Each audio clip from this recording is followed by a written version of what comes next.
Biblical unicorn. One of the creatures mentioned in the Bible is the unicorn. Strangely, it's discussed in casual conversation with the likes of lions and goats. In the book of Job, unicorns are not mythical beasts or things from legend, but very real animals that walked alongside humans.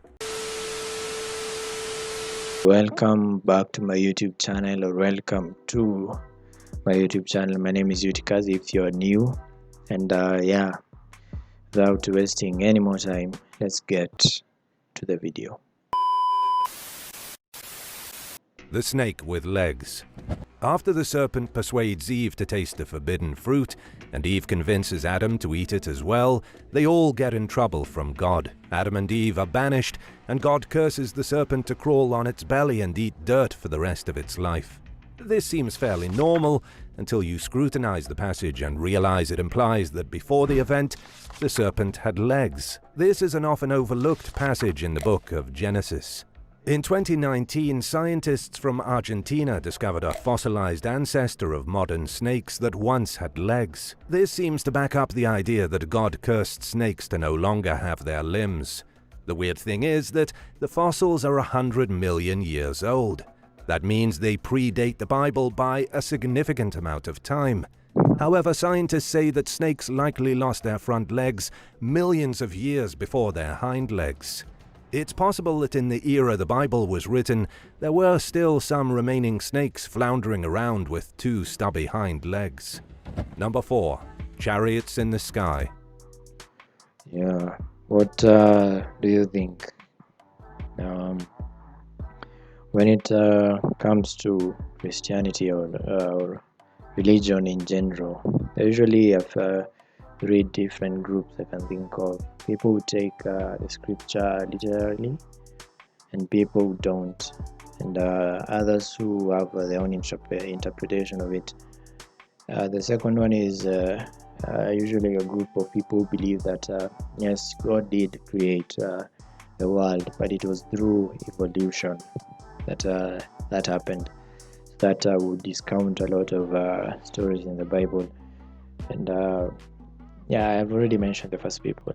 The other ones, can't really remember exactly what I was up with that, but I think the first two are the main ones. So what group do you belong to? You can tell me in the comment section.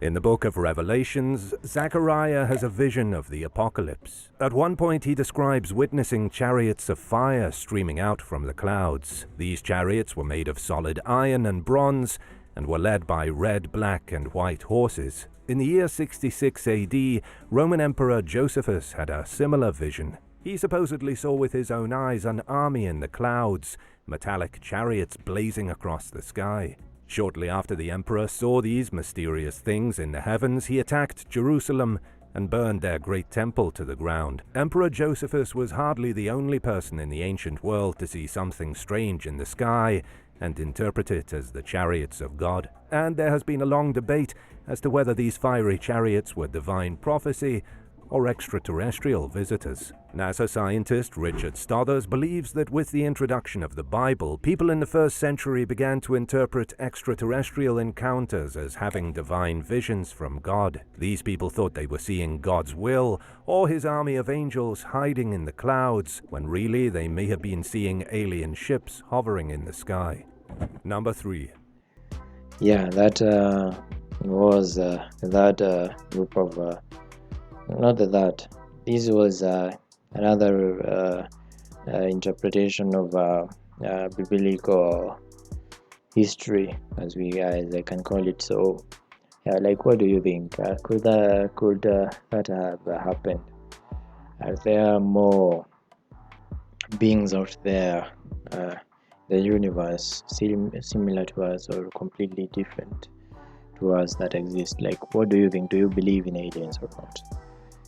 Yeah, there's another group of people who also believe that God does exist.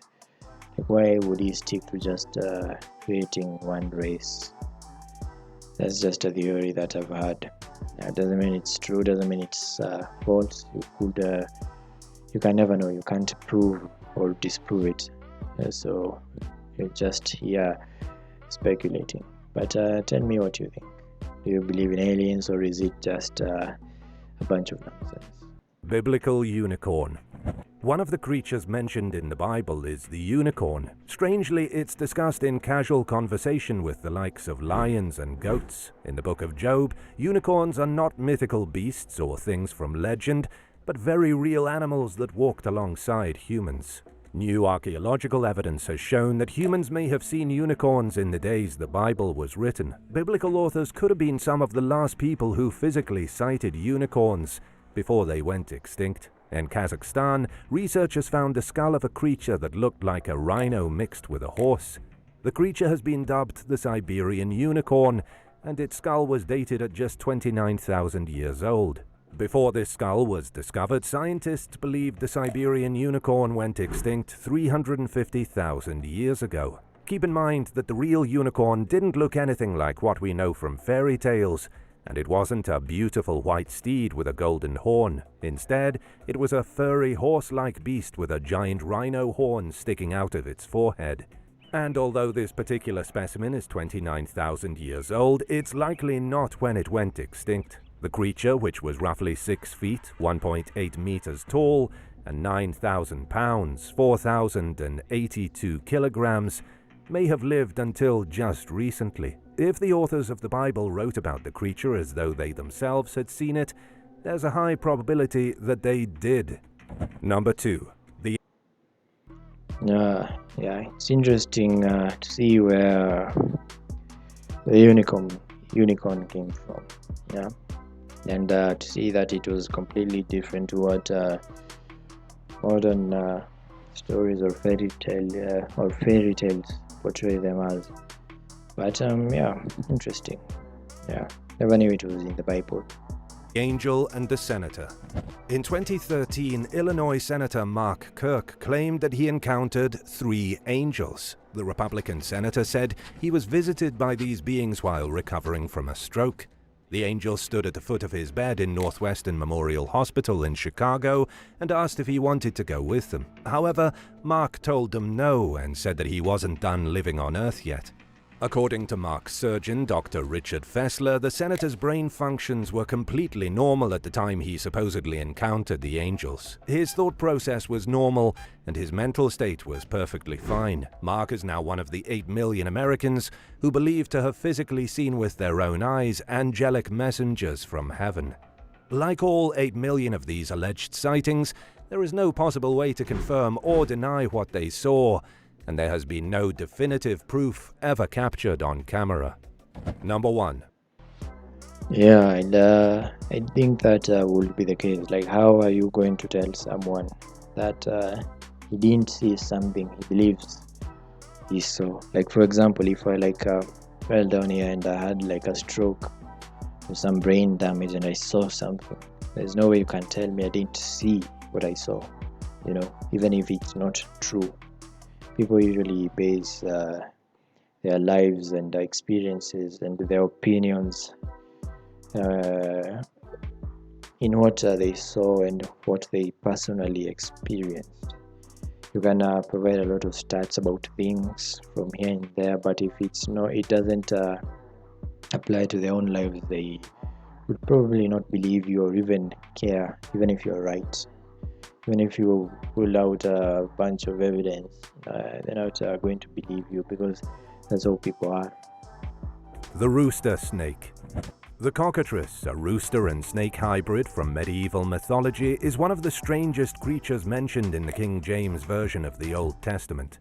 The cockatrice is mentioned multiple times, usually brought up as some kind of punishment. For example, Jeremiah 8:17 says, "For behold, I will send cockatrices among you, and they shall bite you." It was described as a weird animal born from the egg of a chicken, but with the wings of a bat, the tail of a snake, and the legs and head of a rooster. In the small English village of Whirlwool, one of these biblical monsters allegedly terrorized the citizens in the Middle Ages. A duck supposedly laid an egg, which was then hatched by a toad, and the creature that was born grew to be a monster. It looked like a miniature dragon and was cared for by the villagers, who were curious about the creature until it grew so big it started killing them. Whether the cockatrice or some other mutant creature terrorized the village, we will never know. However, the legend is very real, and it bothered the locals so much that until the 1930s, they supposedly refused to eat duck eggs.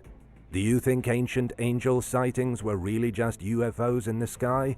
Let us know in the comments, and don't forget to subscribe to the channel. Thanks for watching, and we'll see you next time. Yeah, I have done a video about that. Reacted to a video where that was mentioned, so you can go check it out if you're interested. But yeah, it was a very fun video. Like but the last one was very funny to me. Yeah, but yeah, what do you think? Have all the angelic encounters people claim to have seen been UFOs or brain damage? Do you believe in any of these things that have been mentioned, or is it just a bunch of lying, a mix of lying and delusion? Yeah, but we never know. You could never know. Anyway, as always, thank you for watching, and see you amazing people in the next video.